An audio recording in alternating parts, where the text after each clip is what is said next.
नमस्कार, मैं हूं संजय शर्मा। आप देख रहे हैं 4 PM न्यूज़ नेटवर्क। आप सबको पता है कि चैनल बंद कर दिया भारत सरकार ने। यूट्यूब से मेल आया कि भारत सरकार ने लिखा है कि नेशनल सिक्योरिटी के लिए खतरा है और चैनल बंद हो गया। अब चैनल बंद हो गए तो परेशान हुए हैं। हम करें क्या, समझ में नहीं आ रहा था कि भाई इतने सालों की मेहनत और एक झटके में चैनल बंद, और वो भी ऐसा आरोप लगा के कि नेशनल सिक्योरिटी। खैर, मैं बता चुका हूँ, मेरे मित्र हैं हैदर भाई, उन्होंने रिट तैयार की, तला साहब ने उसे बहुत सहयोग किया और फिर कपिल सिब्बल जी के पास हम गए। प्रशांत जी कपिल सिब्बल जी के बहुत सहयोगी हैं। ये फ़ोटो देख रहे हैं आप, हम लोगों ने कब प्रशांत भाई के साथ खिंचवाया। बहुत अच्छे इंसान हैं, सालों से कपिल जी के साथ जुड़े रहते हैं। एक-एक आदमी का दर्द समझते हैं। तो प्रशांत जी से मेरी मुलाकात बहुत पहले से थी, क्योंकि कपिल सिब्बल साहब भी एक प्रोग्राम करते हैं दिल से, तो उसके नाते मैं उनसे बात-वात करता रहता था। एक आध बार मैंने कोशिश करी थी कि कपिल सिब्बल जी के घर से जाके उनका इंटरव्यू करूँ, तो प्रशांत भाई हम लोगों के दौर में थे। खैर, हम कपिल सिब्बल जी के पास पहुँचे और बताया पूरा मसला। बड़ा अच्छा लगा, जैसे ही हम पहुँचे कपिल सिब्बल साहब खड़े हुए, उन्होंने गले से लगाया और कहा कि इतने हिम्मत करने वाले पत्रकार बहुत कम बचे हैं। अब मुझे बड़ा खुशी हो रही है तुम मेरे घर आए। तो मैं तो बिल्कुल फूले कुप्पा हो गया कि कितना बड़ा शख्स कपिल सिब्बल और मेरी बात सुन रहा है। फिर उन्होंने रिट देखी, रिट में थोड़ा-थोड़ा संशोधन किया, जो बताया पॉइंट, लेकिन फ़ीस पे मामला अटक गया। अब वो जो है, आप देख रहे होंगे कि हमने और नेहा ने जब उनके संग इंटरव्यू किया, उसके बाद भक्त लोग जो हैं वो जुट गए। साहब, ये पत्रकार जो हैं, इनके पास इतना पैसा कहाँ से आया कि वो कपिल सिब्बल जो करोड़ों रुपए फ़ीस लेते हैं कि वो दे सकें। नेहा के पास इतना पैसा कहाँ आया कि वो कपिल सिब्बल की फ़ीस दे सकें। तो पहले तो मैं ये बताना चाहता हूँ कि नेहा का मुकदमा कपिल सिब्बल जी नहीं लड़े, क्योंकि नेहा अभी दिल्ली नहीं गई है, वो हाई कोर्ट उत्तर प्रदेश में लड़ रही है।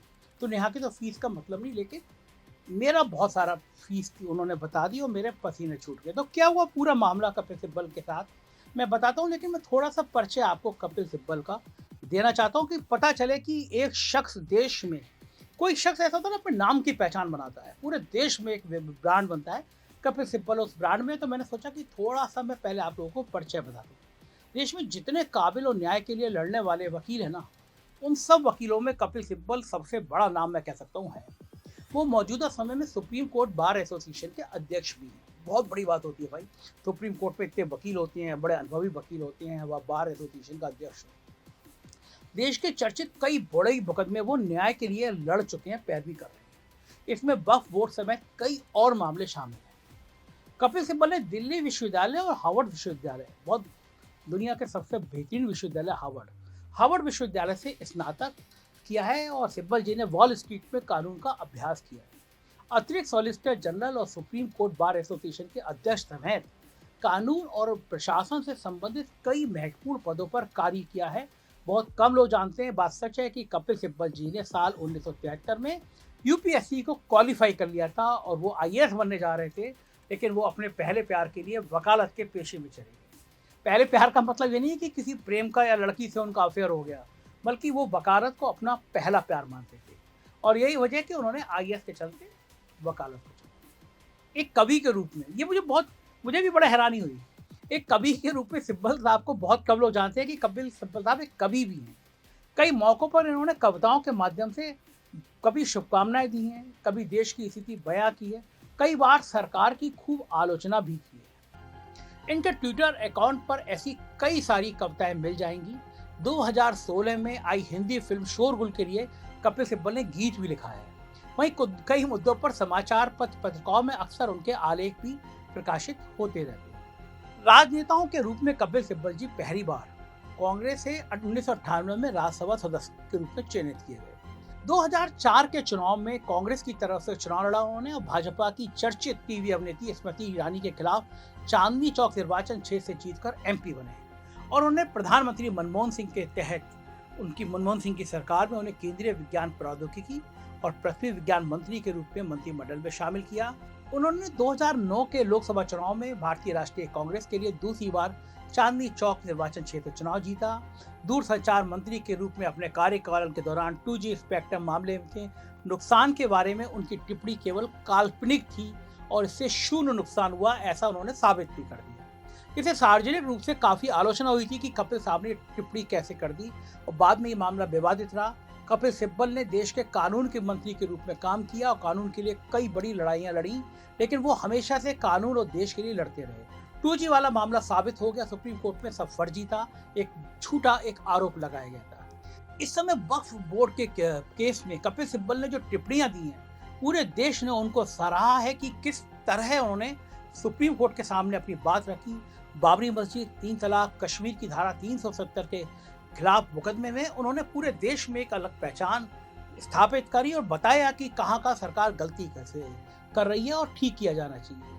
तो ये तो मैंने उनका कपिल साहब का एक संक्षिप्त परिचय दिया, और जितनी मैं तारीफ करूं उतनी कम है, क्योंकि कपिल सिब्बल साहब ने कानून क्या होता है इस देश को समझाया। तो मैं उस मुद्दे पे आ रहा हूं कि फिर जब बात हुई और मैं पहुंचा कपिल सिब्बल जी के पास, फीस वाकई में भक्त लोग सही कह रहे हैं कि करोड़ों रुपए फीस लेते हैं, वो देश के सबसे महंगे वकीलों में है। लेकिन ये बात भी सही है कि एक दो नहीं, कई मुकदमे ऐसे आए हैं जो कपिल सिब्बल साहब ने 1 रुपए भी फीस नहीं ली है। किसी गरीब का मुकदमा, ये लगे कि किसी के संग अन्याय हुआ है तो उसकी फीस नहीं ली है। तो अब मैं पहुंचा, मैं संबंध इतने अच्छे से उन्होंने मेरे संग बिहेव किया, गले से लगाया, तुरंत चाय वाय नाश्ता पिलाया, और मुझे थोड़ा असहज लग रहा था, इतना बड़ा आदमी इतना प्यार कर रहा है मुझे। खैर, जब सब बात हो गई और कपिल सिब्बल जी ने मुझसे कहा कि संजय तुम बिल्कुल निश्चिंत रहो, सरकार ने एकदम गलत किया है, चैनल ऐसे बंद नहीं किया जा सकता, तुम सुप्रीम कोर्ट से निश्चित जीतो। मुझे बड़ा कॉन्फिडेंस आया उनकी बात में कि यार कपिल सिब्बल कह रहे हैं तो हो ही जाएगा। खैर, वो सारी चीज़ें कंप्लीट हो गई, ये हुआ कि मुकदमा सुबह है। फिर मैंने कपिल सिब्बल साहब से पूछा कि झिझकते हुए पूछा, सर फीस? और मेरे को दिल में ना उस समय ब्लड प्रेशर हाई हो रहा था, मुझे लगा कि अगर ये फीस बताएंगे तो मैं तो उसका शायद 100 भी, जितनी फीस है उसका 100 भी दे पाऊंगा या नहीं दे पाऊंगा। तो उन्होंने उससे कहा कि मेरी फीस तो बहुत है, बस उन्होंने कहा मेरी फीस बहुत है, और मेरी सांस रुक गई। तो जो भक्त लोग ट्रोल कर रहे हैं कि संजय शर्मा पे कहाँ से पैसे आए, वो सही कह रहे हैं कि कपिल सिब्बल की फीस के लिए मेरे पास पैसे नहीं थे। अब उन्होंने कहा मेरी फीस तो बहुत है, और मुझे लगा कि शायद मैं अब कपिल सिब्बल जी को एफोर्ड कर नहीं पाऊंगा, कि कहाँ मैं इतनी बड़ी फीस दे पाऊंगा। तो मैंने, चूंकि इतना बड़ा आदमी सामने बैठा हो तो थोड़ी झिझक भी लगती है। मैं कहा सर बता दीजिए, मतलब मेरी हैसियत में होगी तो कर पाऊंगा, वरना आपका आशीर्वाद चाहिए। अब यही कहा जा सकता था, इतने बड़े आदमी थे। बोले मेरी फीस ये है कि तुम ये बिल्कुल वादा करो कि जिस बेबाकी तरीके से तुम सरकार की नीतियों को, जो आम आदमी के खिलाफ है, तो देश के खिलाफ है, बोलते हो, डरोगे नहीं। मेरी फीस ये है कि जब तुम्हें लगे किसी गरीब को सताया जा रहा है, किसी गरीब का घर गलत तरीके से तोड़ा जा रहा है, किसी एक व्यक्तियों को उनकी जाति या धर्म के आधार पर प्रताड़ित किया जा रहा है, तो तुम्हारी कलम चलनी चाहिए, तुम्हारी आवाज़ चलनी चाहिए। बस मेरी फीस ये है। मैं चाहता हूँ कि देश में बहुत सारे संजय शर्मा पैदा हो, इस देश में इस सिस्टम से लड़ने के लिए लोगों में ये ताकत पैदा हो। तो तुम भी इसके सारथी जैसे बने हो, जैसे 4PM चलाते हो, ऐसे ही चलाते रहना, परेशान मत होना, कभी भी परेशान मत होना। मैं बड़े भाई के रूप में, तुम्हारे मित्र के रूप में तुम्हारे साथ खड़ा हूँ। मेरी फीस यही है कि तुम बस ये वचन दो कि सत्ता के आगे डगमगाओगे नहीं, किसी लालच में डगमगाओगे, किसी डर से। अब यकीन मानिए, मतलब इतना रोमांच मेरे जिंदगी में कभी नहीं हुआ। मेरी आंखें डबडबा सी गई कि क्या शख्स है ये, कितना शानदार शख्स है। अभी भी इस जहाँ लाखों करोड़ों की फीस होती है, तो वहाँ केवल इस देश में लोकतांत्रिक व्यवस्था मजबूत करने के लिए, जो गरीबों को, दलितों को, पिछड़ों को, अल्पसंख्यकों को जो सरकार अत्याचार कर रही है, हमसे सरकार इसीलिए तो नाराज है कि हम 4PM पे ये सारे मुद्दे उठाते हैं, जो गोदी मीडिया नहीं उठाता, जो झूठ दिखाता है, हम उसी के खिलाफ तो बोलते हैं। और ये शख्स कह रहा है कि मेरी फीस सिर्फ इतनी है कि तुम जैसे बेबाकी तरीके से बोलते हो, चैनल उसी तरह से चलते रहना चाहिए। फिर बोले मेरी फीस इतनी भी है कि मैं कार्यक्रम करता हूँ दिल से, बहुत शानदार कार्यक्रम करते हैं दिल से। इंटरव्यू लेने में क्या कोई पत्रकार इंटरव्यू ले पाएगा जो कपिल सिब्बल साहब इंटरव्यू लेती है, एक से एक बेहतरीन इंटरव्यू लेती है। बोले मेरी फीस इतनी भी है कि तुम्हें मुझे इंटरव्यू देना पड़ेगा। मैं कहा मतलब? बोले मैं तुम्हारा इंटरव्यू करूंगा कि तुम कैसे पत्रकारिता में आए, क्या किया। मैंने हाथ जोड़े, मैं कहा इससे बड़ा सौभाग्य मेरी ज़िंदगी में क्या हो सकता है। और दोस्तों सच मानिए कि मुझे लगता है कि अगर ये चैनल बंद नहीं हुआ था तो मैं शायद कपिल सिब्बल से ज़िंदगी में मिल भी नहीं पाता। इंटरव्यू की बात तो मैं सपने में भी नहीं सोच सकता कि कपिल सिब्बल मेरा इंटरव्यू करेंगे। और मैंने भगवान को लाख लाख धन्यवाद दिया कि बहुत अच्छा ना मेरा चैनल बंद हो गया। ब्रांडिंग तो खैर अलग विषय है, देश भर में इतनी ब्रांडिंग, पूरी दुनिया में इतनी ब्रांडिंग में ज़िंदगी में नहीं कर सकता था। मैंने तो ट्वीट भी किया था कि 20-25 करोड़ खर्च कर देता, तब भी इतनी ब्रांडिंग नहीं मिलती जितनी चैनल बंद होने के 10 दिन के अंदर मिल गई। दूसरा चैनल 4PM UP जो 6-7 महीने में 1 मिलियन होता, वो रॉकेट की तरह से वो 1 हफ्ते भर में 1 मिलियन हो गया। तो मैं बिल्कुल कपिल सिब्बल सामने रोमांच, मैंने कहा सर ये ज़िंदगी का इससे बड़ा सौभाग्य हो नहीं सकता। फिर कपिल सिब्बल साहब ने मुझको, नेहा को अगले दिन का टाइम दिया। हम दोनों का इंटरव्यू किया और कपिल दिल से उनका चैनल है, इसको सब्सक्राइब जरूर कर लीजिएगा।